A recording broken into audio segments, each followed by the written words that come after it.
My name's Petar Atanackovic. I'm working for Solana. I'm the chief scientist here and been very fortunate to work on some pretty exciting projects.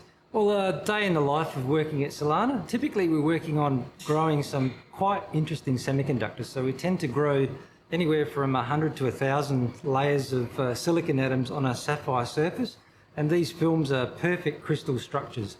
And within these structures we then go through quite an intensive manufacturing process. We make silicon transistors on this insulating sapphire substrate with the upshot of making some quite elegant RF technologies really for radio communications and for the cell phone market.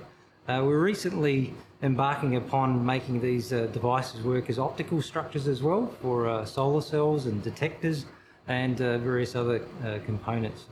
Really, mixed analog digital technologies are the holy grail of silicon CMOS electronics. And one of the things that enable that to happen is to be on an insulating substrate. So most digital circuits are very noisy because they're basically turning on and off at very fast frequencies. And they tend to generate a lot of noise, which couples through the substrate in a typical silicon substrate back into the other components, which are typically analog components. So one of the things that's stopped the industry getting into true mixed analog and digital technology is the substrate itself. So taking the good parts, which is the silicon active region, and putting it on an insulating sapphire substrate really enables those technologies because the sapphire basically blocks all that noise from coupling into circuits across that wafer. So yeah, so digital and analog technologies are really the mainstay of what Sapphire does. So it's our enabling technology. So, born and bred in Adelaide, really always aspired to leave Adelaide, but I have to admit, once you leave and come back, you get to appreciate what Adelaide has to offer, especially when you've got kids and things. Really, from quite a young age, I was very interested in electronics. Always wanted to know what's inside these silicon chips, as my dad used to be driven crazy. I used to make him go to Dick Smith and buy buckets of transistors and silicon chips. But really, especially in Australia, wanting to get into the field is not so easy. Really, you look at it from a physics perspective or an electronic engineering perspective, and really it's a marriage of the two. And there really isn't a course per se that tailors directly to getting into microelectronics. But at the end of the day, you pick a topic, you get into, in my case it was in physics. I got into nuclear physics in theoretical and experimental nuclear science, and then ended up doing an electronic engineering degree. With those two doctrines under my belt, really went back into do a PhD in quantum electronics and really started a career as being a quantum engineer from then. Yeah, started off in Adelaide, did an undergraduate and my PhD degree at the university there, and really had to go overseas to move a little bit forward in the field. Basically went off and did a postdoc at Stanford in quite a well-known quantum engineering group, and started a company up in Silicon Valley really trying to develop new quantum materials. Eventually coming back to Australia and working here at Sapphire, making all of those dreams come true, which is good. Really with electronics, since I was a youngster, I always had an interest in electronics, but one of the key aspects that got me excited in cutting edge optoelectronics was my professor at university there. He was basically came from the US, worked on the Star Wars program, told us all these weird and wonderful stories of how the US defense program made these wonderful, humongous lasers the sizes of mountains. And that really got us excited into seeing that, wow, you know, you can really make technology work. To the point where looking in Australia, there's a lot of opportunities here, but you have to leave to take it the next step to work in a very large industry with the money to do that kind of research. So yeah, so really my supervisor was my big catalyst there. So, I made one of the first 8-bit microprocessors. There was a little kit that you put together, and then we migrated to just putting together small kludged, prototyping boards together. We joined the Apple II computer club, and we all made our own Apple II clones. And then you sort of, you can actually start buying these. But really, computers were my thing.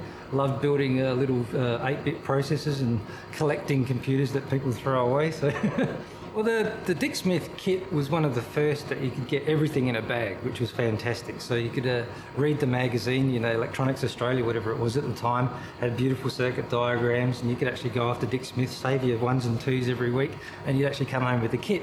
And hopefully your father would teach you how to solder properly so you wouldn't wreck the PC board. But, you know, after about a week or two, there was a friend of mine at high school. We had this dream of making a robot. So the Super 80 was the first step to actually making the brain for this robot.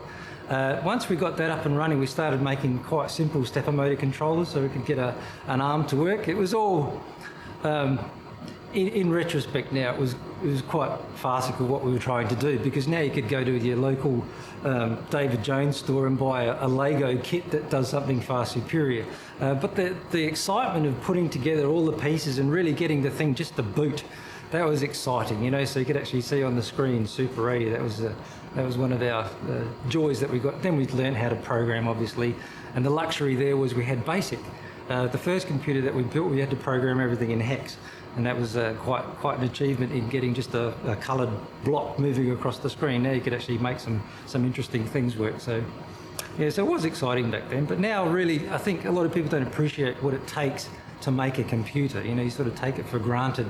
You know, you turn it on, you can do it. You basically boot Windows without knowing what's going on. So, the more you dig, the more you find out.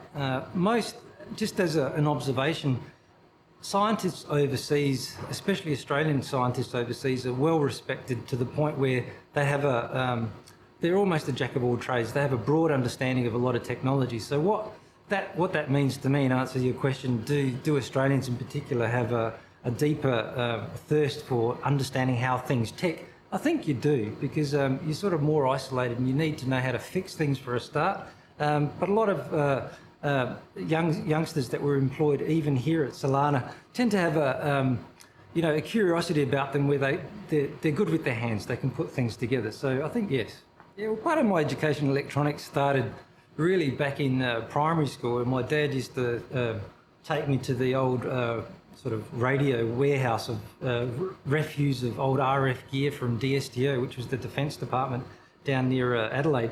And every couple of weeks or so, I'd get myself a black tube TV, which I'd happily get to pull apart and, you know, blow things up and rip parts out, which was really exciting. But you get to have an understanding of how things are put together, which was really quite nice. So, so I remember that quite fondly. And especially walking into, you know, the Dick Smith. There were a lot of other cottage sort of bits and pieces stores around, but the disappointing thing now is you walk into Dick Smith and it could be, you know, any one of like a Harvey Norman. You know, they're not selling the componentry to put together any kits. So getting down to basics, do you put together resistors or transistors to make more complex circuits? I think it's almost like the calculator and slide rule thing. I think people now have more functionality to start building even more complex systems. So what used to be to build together a crystal radio and trying to get maybe a very simple computer up and running, now you have a computer with an amazing amount of processing power, and you can actually get it to do things, which is almost what you desired to do back then, but you couldn't do. So I think now the opportunity for people to put together very complex systems is now more affordable and more achievable. So as a barrier to entry of not having access to more of the fundamental components, I think you do lose a sense of what it takes to build a more complex system. I mean, there is merit in building something simple by hand and learning from experience of why it's not working for a start, troubleshooting and getting it to work, because the more complex the system you're trying to put together, they just get exponentially problems. So I think you lose really the most. In essence, it's the problem-solving skill that you need to learn. So getting the true understanding of what it took you to build something and seeing it work, even in its most rudimentary fundamental form, that it didn't blow up when you plugged it in, you know, that is just something you would never like to take away from a kid to learn from. So yeah, I mean, that feeling you never lose. So every time you start building things and they get more complicated, you know, you just love the fact that it turns on and then you can start using it to do a specific task, which is always fun. Well, it doesn't matter how simple the computer was, it taught you the most fundamental aspects. Like the computer, to some extent now, is looked upon as a black box. I mean, taking the mystique out of it, you know, you're really just moving around voltages through quite an elaborate circuit. Once you understand what that is, then you can appreciate how to get signals in and out of a computer, and that was the fun part for me, when you could actually physically control something from a program, and that control would be just to drive a stepper motor. That was just a hoot, or even just flash LEDs on and off. As simple as that sounds, you know, there's a cause and effect. You could program it, you could time it, you get the idea of that there's an algorithm that you could make, there's a function of steps that could be implemented, and you could execute it. And that was really something, I think, the most valuable thing you'd learn from that. So whether it was a useless computer or not, I think it taught you the most fundamental things of the most complex structures that you could think of. Well, for number crunching, definitely. I mean, there's repetitive tasks that you need to always automate. But when it comes down to implementing the program, you can't get away from a pencil and paper and having to work it out for yourself, whatever formula you're trying to work out. When you're trying to crank through the parameter space, then the computer really comes into its own. The one mystique that a lot of people tend to misunderstand is the computer can't do all the work for you. It will do the tedious task, but you still have to put the thought process into it. So it'll never replace that. Even if you get into like graphical programming languages now where you don't have to write out mundane programs. I mean, I remember starting out on punch cards. You know, we'd have to put holes in cards just to do the most idiotic program. So, but you know, the thought process is still there. You know, you still need to know the concepts behind writing an algorithm, and that never changes. Getting students interested in science is not too difficult. I mean, most people either have a yearning to understand why. Science and chemistry is a nice way of starting to answer that in simple ways, but getting people to understand that there's a career that you can make out of that, especially within Australia where there isn't high visibility career paths to do that. One of the nice things that we try and advertise here at Solana is that we are doing some really quite innovative technologies which aren't being done anywhere else in the world. I mean, our laboratories here that you've seen are really on par with labs in Intel, IBM, all of those. And once you really appreciate that this is what we're doing here in Australia, there's a potential career path. So it's no longer this esoteric thing you see in a science program that's really cutting edge research. We're doing it right here at Solana, which is quite fun. Well, really, electronic engineering is the best way to get into electronics per se, but it really depends on what part of the field you're looking at. Like if you want to go grassroots semiconductors, it's quite difficult to get you know, a university course tailored for that. All I would suggest is anybody who's interested in electronics or microelectronics or even nanoelectronics at the moment, to the point where we're even doing here attoelectronics, which is, you know, 1,000 times smaller than nanometers. Really, you have to do the basics. So what you always look at is get your physics, maths, chemistry coursework to let you get into university so that you can get into a course that at least gives you the skill base that you're looking for a career. Ultimately, the university courses won't teach you exactly what you need to know to get into this quantum electronics engineering sort of field, but it'll give you the basics for it. So, well, ultimately, we've got grand plans here at Solana. We'd like to take it to really quantum engineering of materials for nearly everything that you need for communications and for photonics. Ultimately, we're concentrating on radio communications devices, but when you need to increase the performance, you're always materials limited. So in some ways, Solana is a materials engineering company with the manufacturing capability of making devices out of those materials. Now, the problem with the materials, we're not just making chunks of material, we're doing layers of atoms to try and engineer on a quantum level a macroscopic effect. And that's effectively what our outlook is. How would you apply those skills? Well, you can apply them to really any optoelectronic or electronic function that you're thinking of. The trick is to pick a function that you can make money out of. And at the moment, it's the cell phone market, and we've got some photonics technologies which we'd like to bring to market too. So the outlook is very bright because the material system that we've chosen really opens up for the next 25 years capability of what we can do in this building. So how do we unlock new secrets that Mother Nature doesn't want to give up so easily? Well, at the moment, we're always trying to engineer a material to increase its performance, and typically the performance of the material is gauged by a couple of metrics, which is, can we make very fast transistors out of it? Can we make bigger, better, faster things, basically? And it always comes down to really doing experiments, trying different growth techniques, fabrication techniques, and seeing what the end result is, and really having an iterative loop and trying to work out. And things never go how you think they're going to go. So really you have to learn from each step that you do. So you don't just do iterations in blissful hope that it's going to get better. You have to have a structured research program. And really from day to day, from week to week, there are experiments that need to be performed, answers need to be found out, so the next step can be evolved. So it's a continuing evolution of development. So, well, really, we found a niche application for our silicon on sapphire technologies. Silicon on sapphire started off in the 1960s, really for the Minuteman program, for the making things radiation hard, for obviously the atomic race that was on at the time. But some of the space applications really represent very high performance and very high reliability requirements. And obviously they're not volume driven like most other technologies are in the silicon space. Well, hopefully you have to have a way of making these things, but you also need to be able to simulate the technology that you're trying to do. So really what comes in parcel in having a manufacturing capabilities, having a simulation capability where you can model these things, see if they work. And if you have quite a high confidence factor that these circuits or devices that you're trying to make are going to work, then you go ahead and you implement them, because everything costs money. So you need to have relatively high hope, a probability that things are going to work before you try them. The reality is they never work first time round, but then instead of being an invention-driven technology, it becomes an optimization of technology, which is something we always strive for. Well, the one thing that's always been on my mind is trying to make a true quantum computer. So one of the things that the essence of a quantum computer, which is missing at the moment, is it's got to be relatively low cost to make. You have to make very, very large quantum registers. And that really means you have to use a technology that's something that's close to a silicon technology.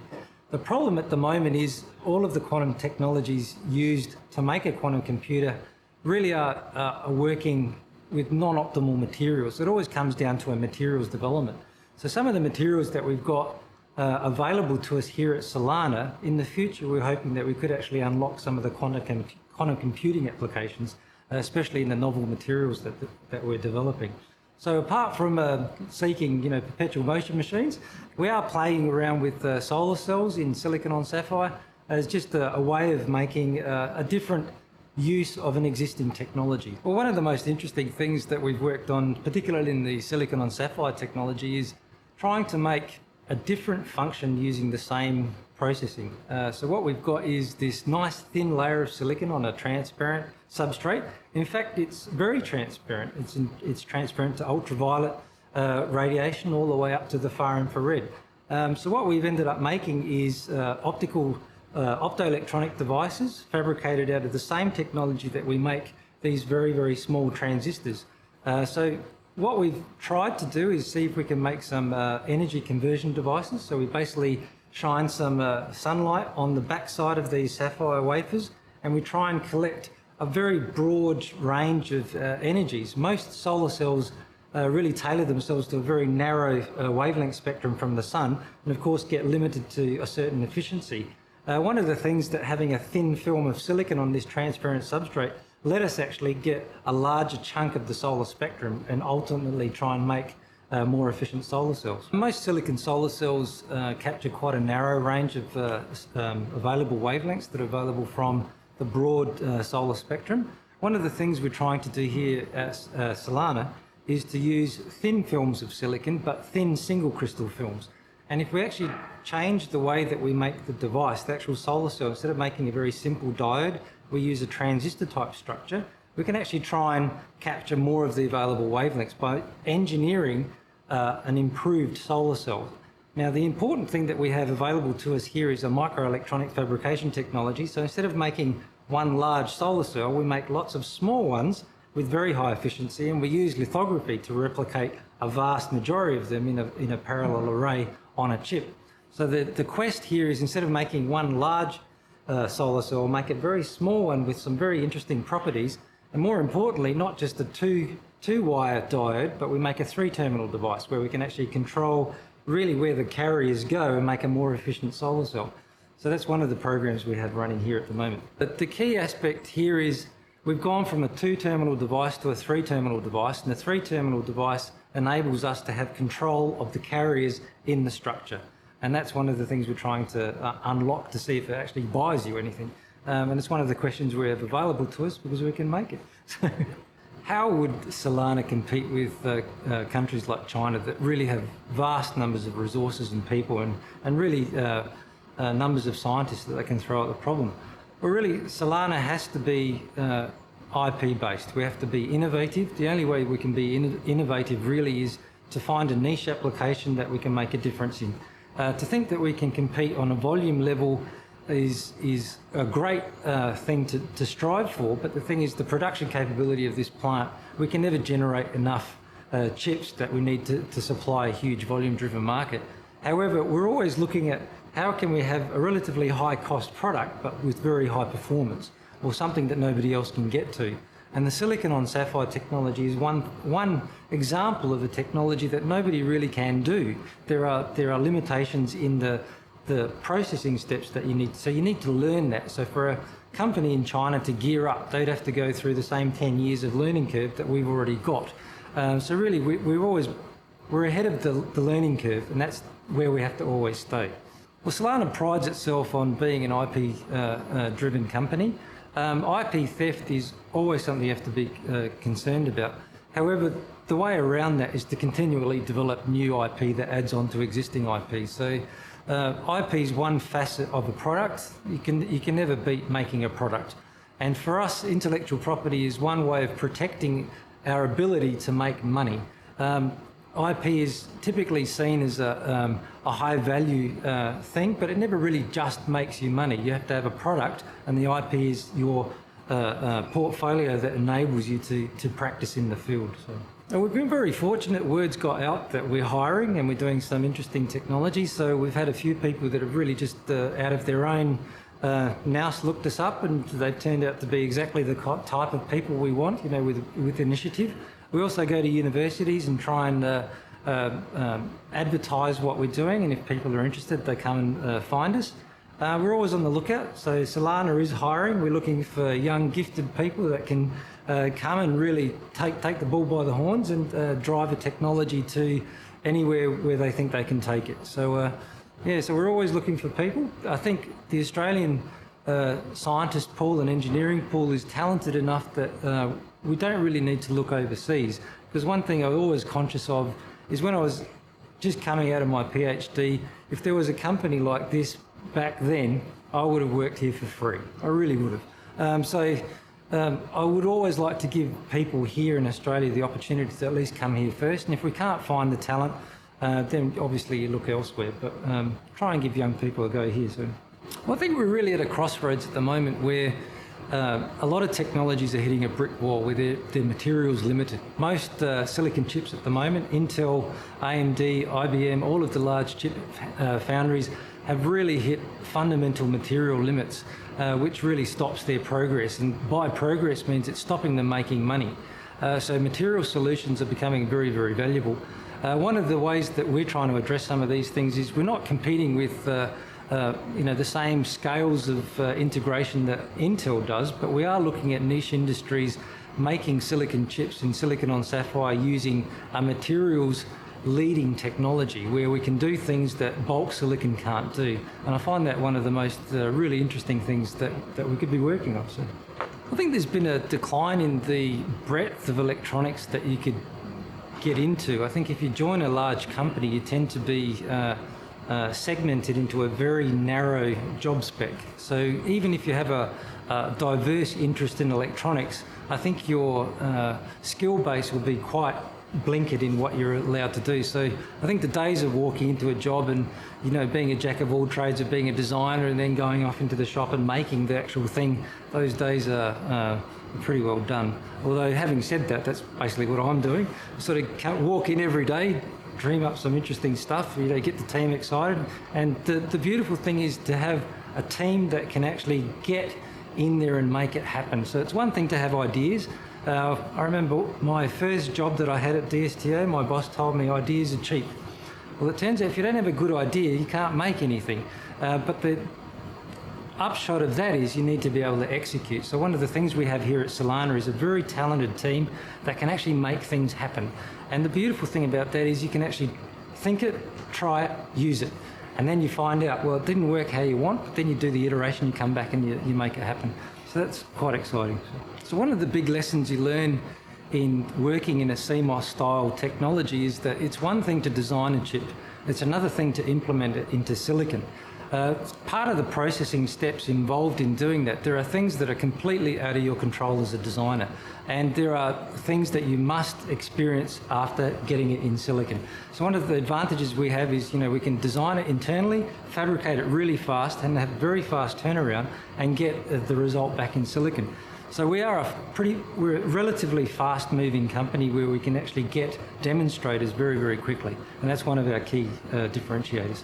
Well, one of the things that really strike you after living especially in Silicon Valley, which is a slightly distorted part of America, but one of the things you learn is there's very much a mentality of try it and see if it works, with the understanding that you potentially will fail 9 times out of 10.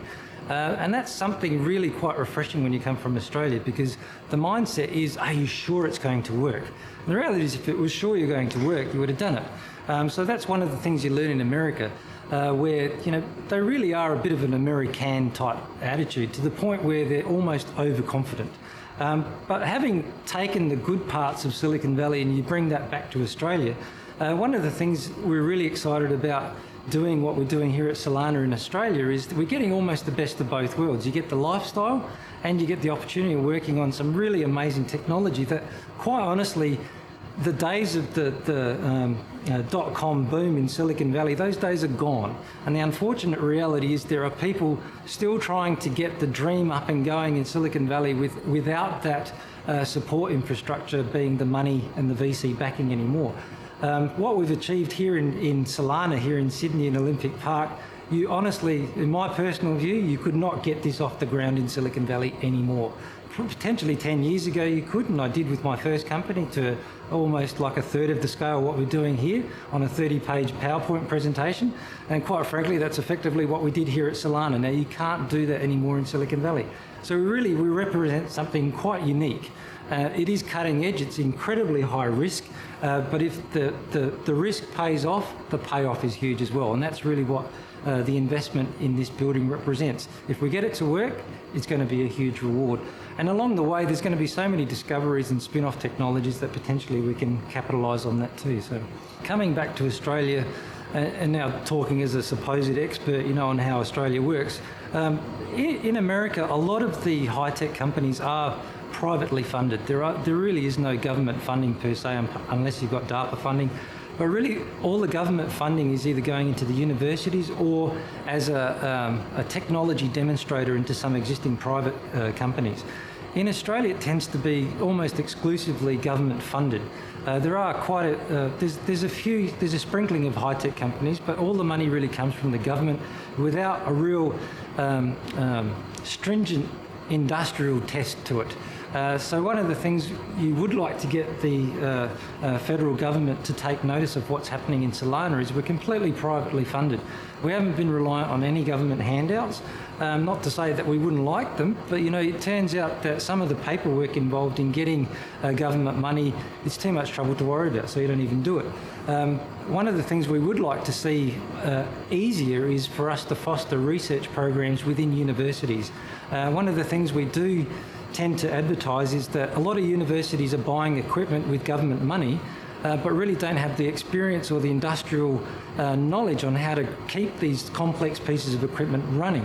One of the things we offer here at Solana is we have, chip fabrication facility, a new plant coming along. We can actually make things. So if we actually couple that into a university program where if you're a PhD student and you dream up a new technology using our capabilities, we can send you as many chips as you like. So that just changes completely the dynamics that you could do. So one of the things I would love to see is an easier funding path for universities to take access of what we can do. So not really for us to get money from the government, but I'd love to see a funding vehicle for the universities to really get their hands on stuff that we can make and get them to play with, because it helps us helps them get their PhDs or whatever diploma they're after. But if they work out to be quite talented people, we want them to come into Solana. And that really is the industrial model used at places like Stanford and Berkeley in Silicon Valley, where the universities are basically engines for making worker bees that go out into the industry. And the industry funds the universities, and it's a nice little loop. And that's one of the things we'd like to see kick-started here. So.